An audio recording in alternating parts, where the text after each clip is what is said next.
Good morning. Thank you all for coming. I'm Corporal Annie Leto with E-Division Communication Services, and we're here today to announce that charges have been laid against individuals allegedly associated to a white supremacist neo-Nazi movement.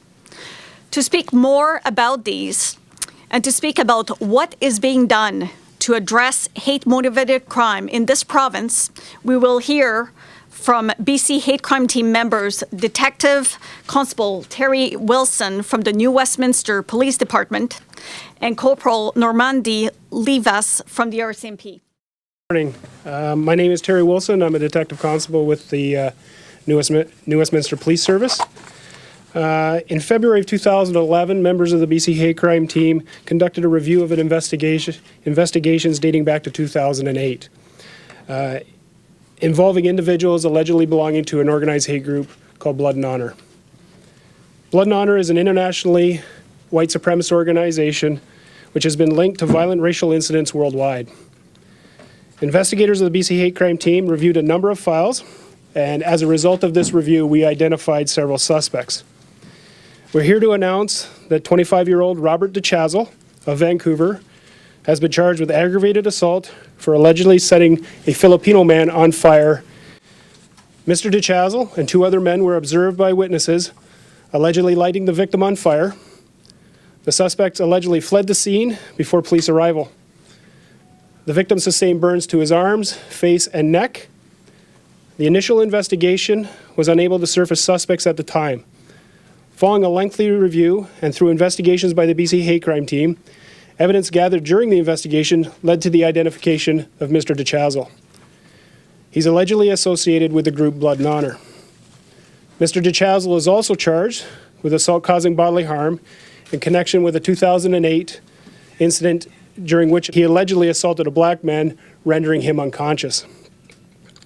This review also led to 3 counts of assault being laid against Shawn MacDonald, who is allegedly a member of this group, Blood and Honor. These charges stem from 2 separate incidents in 2008 and 2010, where a black man, a Hispanic man, and an Aboriginal woman were assaulted. Charges against Mr. de Chazal and Mr. MacDonald are currently before the courts. The BC Hate Crime Team will continue to investigate any crimes which are believed to be motivated by hate and where it appears as though members of organized hate groups are involved.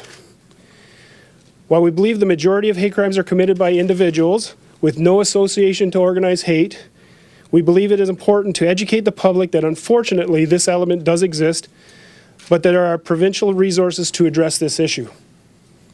The BC Hate Crime Team was created in 1996 to address this issue, and it is the only provincial hate crime team in Canada. Members of the team are recognized nationally and internationally as experts in the field of hate crime. Good morning. My name is Normandy Livas, and I'm a corporal with the RCMP. While recent statistics suggest hate crimes may be on the rise, part of a mandate is not only to educate the public about this issue, but also to provide hate crime training to frontline police officers.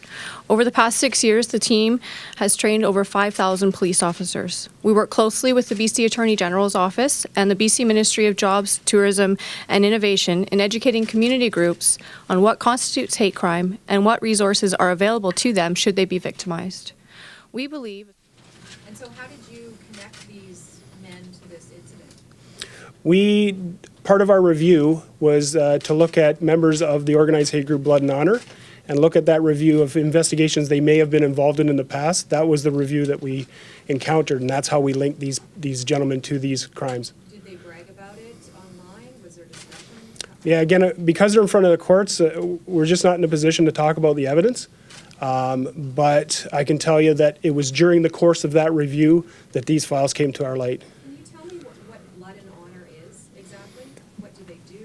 Where are they based? Give us some information about that. Yeah, Blood and Honor, as I said before, is an internationally known white supremacist organization. It's an organization, again, that's involved in the neo-Nazi subculture.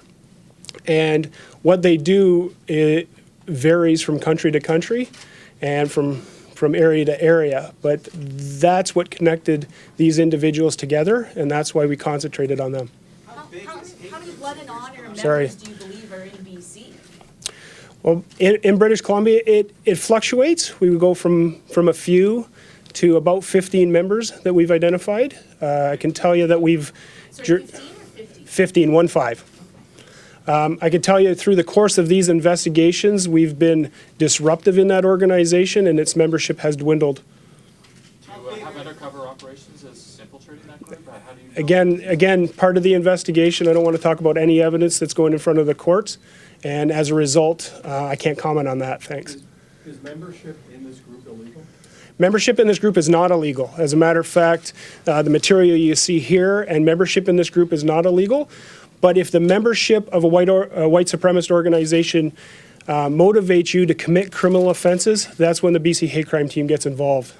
Is possession of this material illegal?